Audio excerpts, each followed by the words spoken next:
सालों पहले एक घंटाघर में टिंकू चिड़िया अपने माता पिता और 5 भाइयों के साथ रहती थी। टिंकू चिड़िया छोटी सी थी। उसके पंख मुलायम थे।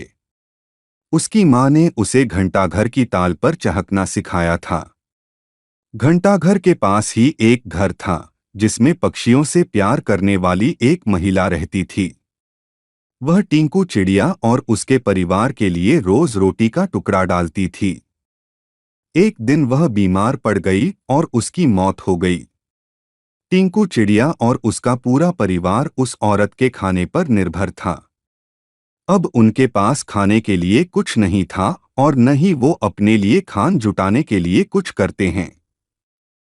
एक दिन भूख से बेहाल होने पर टिंकू चिड़िया के पिता ने कीड़ों का शिकार करने का फैसला किया।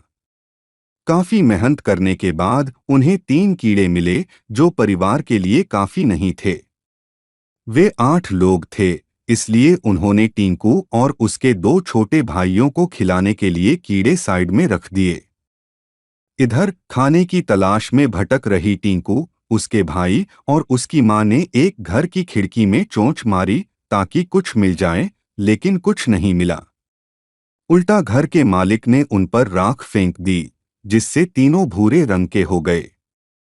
उधर काफी तलाश करने के बाद टिंकू के पिता को एक ऐसी जगह मिली जहां काफी संख्या में कीड़े थे। उनके कई दिनों के खाने का इंतजाम हो चुका था। वह जब खुशी खुशी घर पहुंचा तो वहां कोई नहीं मिला।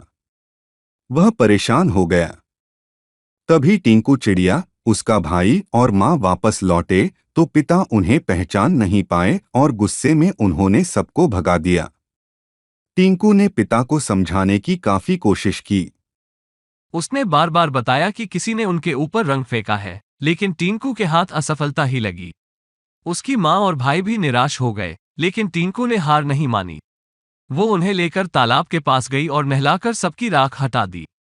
तीनों अब अपने पुराने रूप में आ गए। अब टिंकू के पिता ने भी उन्हें पहचान लिया और माफी मांगी। अब सब मिलकर खुशी खुशी एक साथ रहने लगे। उनके पास खाने की भी कमी नहीं थी।